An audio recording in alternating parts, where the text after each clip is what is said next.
Oi, eu sou a professora Camila. Hoje nós vamos ler juntos um conto de engano. Antes de fazer a leitura, nós vamos prestar atenção nas características desse gênero textual e como nós podemos fazer para interpretar e entender este tipo de texto. O conto que nós vamos ler juntos se chama Sapo com Medo d'Água. Será que sapo tem medo d'água? Bom, vamos assistir então para descobrir. Então, como eu havia falado para vocês, nós vamos ler juntos um conto de engano. Vamos ver antes quais são as características, as principais características de uma história desse tipo. Bom, primeiro nós temos um dos personagens que a princípio pode parecer mais fraco de diversas formas, né? Menor ou mais pobre, ou mesmo ele pode fingir tudo isso, tá? Ele consegue se safar de uma situação difícil. Então, apesar de parecer ser o personagem mais fraco da história, ele vai se safar usando a inteligência. Um personagem que é esse personagem, que pode ser o personagem principal, ele vai pensar de uma forma, mas ele vai agir de outra forma, justamente para enganar as outras personagens da história, tá? Uma outra característica é que são histórias mais curtas. Então, para interpretar um conto de engano, a gente precisa prestar atenção nisso. Será que esse personagem ele está agindo dessa forma, fazendo isso, mas com uma outra intenção?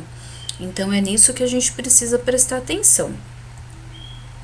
E o texto que nós vamos ler hoje, ele se chama Sapo com Medo d'Água.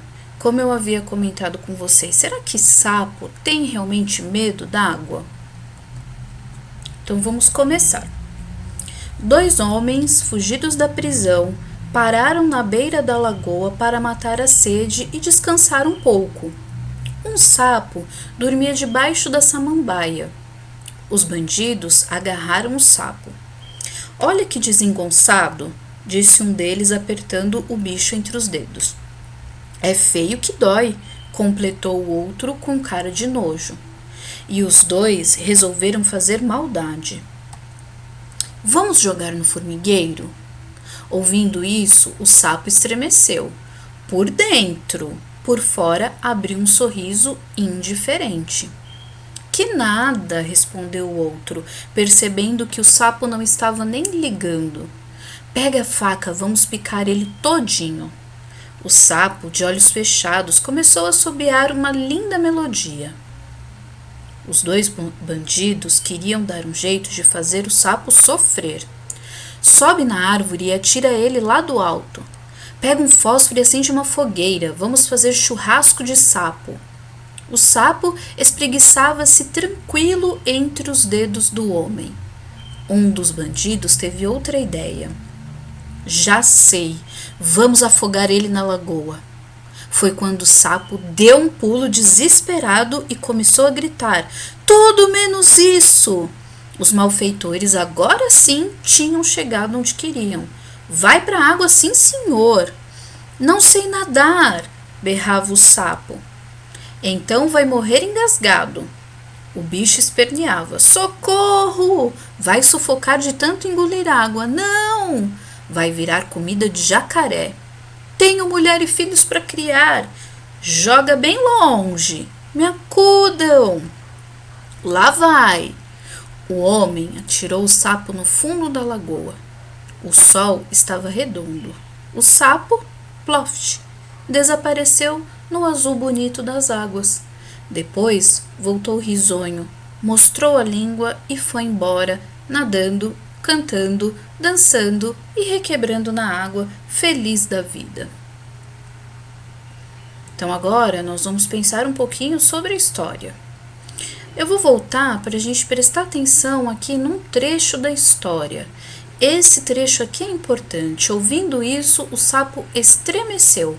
por dentro, por fora, abriu um sorriso indiferente.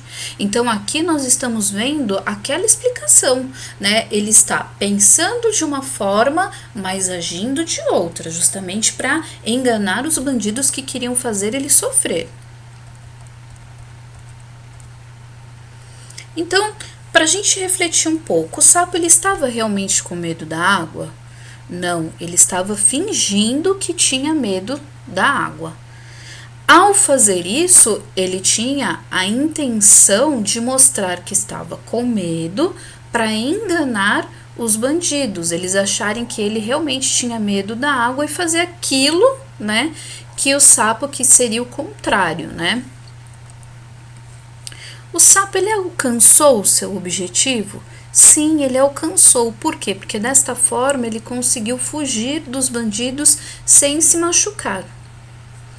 E essas características, né, que eu comentei com vocês, de ser uma história curta, de ter um personagem que parece a princípio, né, mais fraco, menor, inocente, um personagem que, usando a inteligência, conseguiu se livrar dessa situação complicada, né? É um texto que não é tão longo, um texto que mostra então o sapo utilizando a inteligência para se safar de uma situação difícil. Existem muitas outras histórias desse tipo dentro da tradição do nosso folclore. Se vocês quiserem saber mais, vocês podem procurar aí esse livro, podem procurar outras histórias com engano aí na internet, para que vocês possam entender melhor como que é esse gênero textual, tá? Eu espero que vocês tenham gostado e a gente se encontra num próximo vídeo para uma outra leitura. Um beijo e até mais!